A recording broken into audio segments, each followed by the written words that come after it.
नमस्कार, बिहनिया संजय से मैं कौशल तिवारी। एनडीटीवी से प्रणव राय, राधिका राय और रवीश कुमार ने इस्तीफा दे दिया।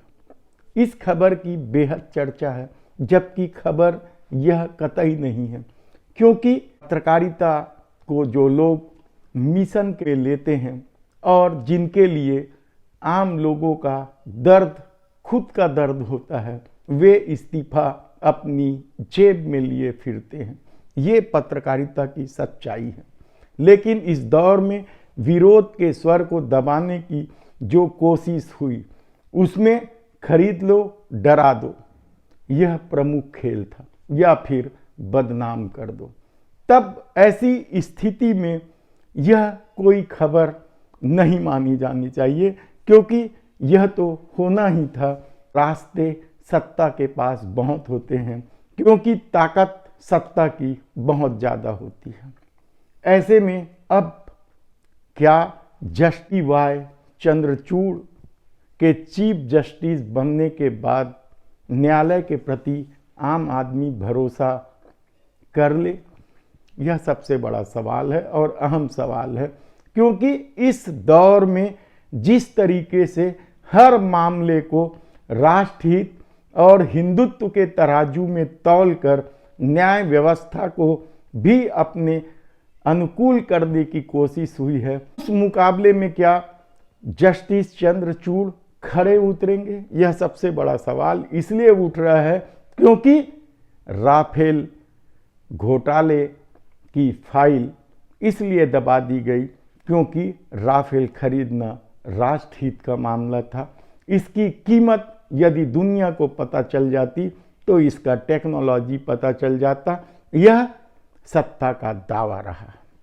इसी तरीके से एक एक व्यक्ति के घरों में झांकने की कोशिश हुई, चाहे उससे न तो जज बचे, न चुनाव आयोग बचे, न पत्रकार बचे, न विपक्ष के नेता बचे, और न ही सत्ता पक्ष के वे लोग बचे जिनसे डर था।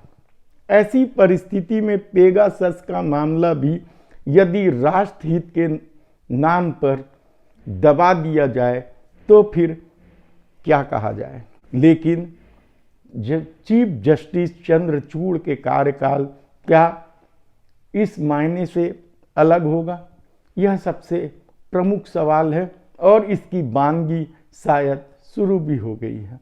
याद कीजिए वह पहला मामला नोटबंदी का, जिसमें सत्ता फिर दाएं बाएं हटने की कोशिश हुई। इसे अकादमिक बताया गया और इसे पुराना मामला बताया गया, जबकि नोटबंदी ने इस देश में जो त्रासदी लाई है वह किसी से छुपा नहीं है। व्यापार खत्म करने की एक कोशिश हुई, विरोधियों को कंगाल करने की कोशिश हुई, और इस खेल में 150 से अधिक लोगों ने अपनी जान गंवा दी। लेकिन संवेदनहीन सत्ता को इन सब बातों से कोई मतलब नहीं है। तब सवाल ये है कि क्या नोटबंदी के मामले में सत्ता ने जिस तरीके से शपथ पत्र हील हवाला करने के बाद दिया या उसे देना पड़ा, आगे इस पर कोई बड़ा निर्णय होगा? यह चीफ जस्टिस के लिए भी परीक्षा की घड़ी है। दूसरा मामला आप याद कीजिए, मुख्य चुनाव आयुक्त द्विवेदी की नियुक्ति। क्या वह जायज है? उसे लेकर भी सत्ता बचाव की कोशिश करते रही। पारंपरिक ढांचा का आड़ लिया गया, लेकिन एक ही दिन में बिजली की तेजी से जिस तरीके से मुख्य चुनाव आयुक्त की नियुक्ति हुई, उसकी फाइल मंगा ली गई है सुप्रीम कोर्ट में। क्या इस पूरे मामले का खुलासा होगा?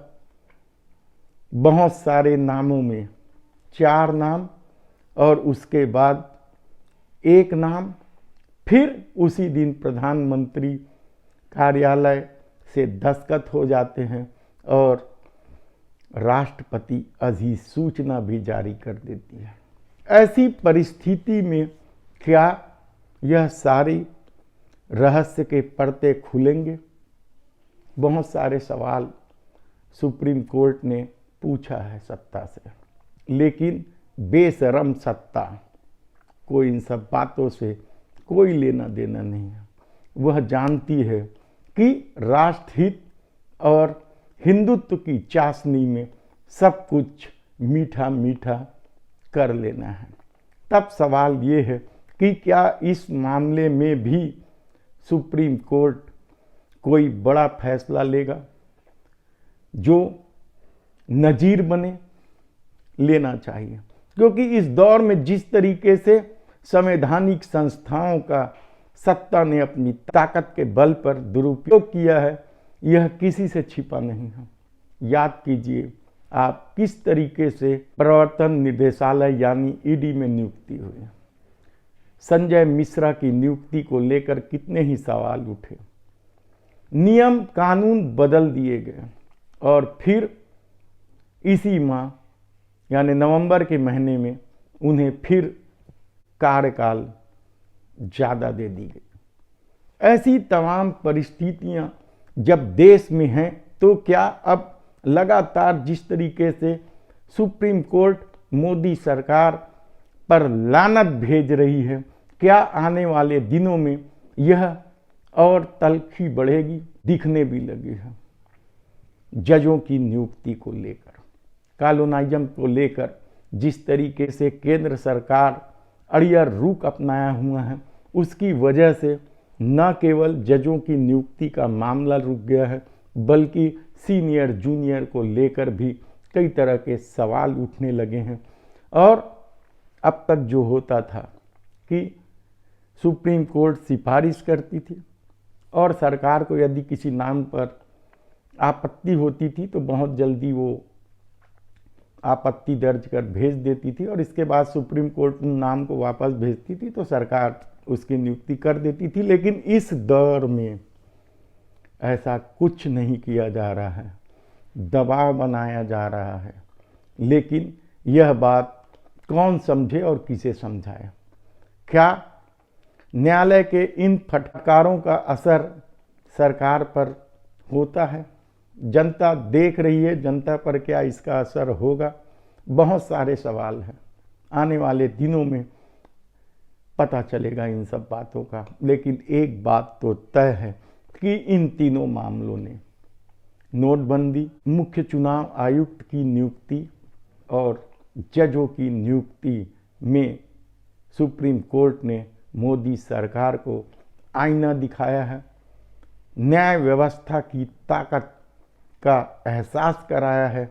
देखना है कि आने वाले दिनों में सरकार क्या करती है और अपनी ताकत कैसे दिखाती है। धन्यवाद।